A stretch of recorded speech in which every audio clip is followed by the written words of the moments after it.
Hello, আসসালামু আলাইকুম প্রিয় দর্শক এবং ফেসবুক বন্ধুরা, আসসালামু আলাইকুম। আমি আজকে একটি বিষয় নিয়ে কথা বলবো, যা সাম্প্রতিক সবচেয়ে বাংলাদেশে আলোচিত। বাংলাদেশের নির্বাচন ব্যবস্থা কোন পদ্ধতিতে হবে সে বিষয় নিয়ে আলোচিত বিষয় পিআর পদ্ধতি সম্পর্কে সংক্ষিপ্ত আলোচনা করব। প্রিয় দর্শক, পিআর পদ্ধতি মিনিংস হচ্ছে প্রফেশনাল রিপ্রেজেন্টেশন, অর্থাৎ পিআর পদ্ধতি, যা বাংলা বোঝানো হচ্ছে সংখ্যানুপাতিক প্রতিনিধিত্ব বা আনুপাতিক প্রতিনিধিত্ব পদ্ধতিতে নির্বাচনী ব্যবস্থা। এই ক্ষেত্রে সাধারণত বলা যায় যে একটি রাজনৈতিক দল যত শতাংশ ভোট পাবে তত শতাংশের উপর ভিত্তি করেই তার সংসদীয় আসন নির্ধারণ হবে।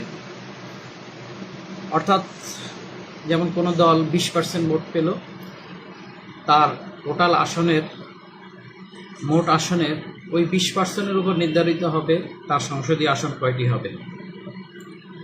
যা নিয়ে বর্তমান আমাদের দেশে তর্ক বিতর্ক আছে, সুবিধা অসুবিধা নিয়ে আছে। অনেকে বলতেছে যে উন্নয়নশীল অনেক দেশেই পিআর পদ্ধতি ব্যবস্থা চালু আছে, কিন্তু আমাদের দেশের পিআর পদ্ধতি কতটুকু গ্রহণযোগ্যতা পাবে সেটা আলোচনার বিষয় এবং দেখার বিষয়। কারণ উন্নত দেশের যে নীতি নৈতিকতার মাধ্যমে পরিচালিত হয় রাষ্ট্র অবকাঠামো, তারা যেভাবে পরিচালিত আমাদের দেশে সেটা আদৌ সম্ভব নয়। কারণ আমাদের বিশ্বাস অবিশ্বাসের ব্যাপার আছে, নীতি নৈতিকতার ব্যাপার আছে। আমরা একে অপরের প্রতি এখনও সৌহার্দ্যপূর্ণ হতে পারিনি, এখনও একে অপরকে সহমর্মিতার জায়গায়, বিশ্বাসের জায়গায় নিতে পারেনি। যার কারণে আমাদের দেশে পিআর পদ্ধতিতে নির্বাচনটা একটা ধরাশায়ী এবং ধোঁয়াশার ভিতরে হবে এবং একটা কঠিন পর্যায়ে যাবে। কারণ আমরা কেউ কাউকে বিশ্বাসের জায়গায় নিতে পারিনি।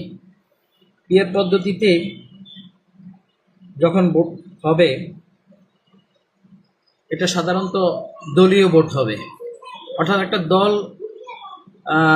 দলের মার্কা নিয়ে ভোট হবে, দলীয় পার্সেন্টেজের উপর আসন নির্ধারণ হবে। এক্ষেত্রে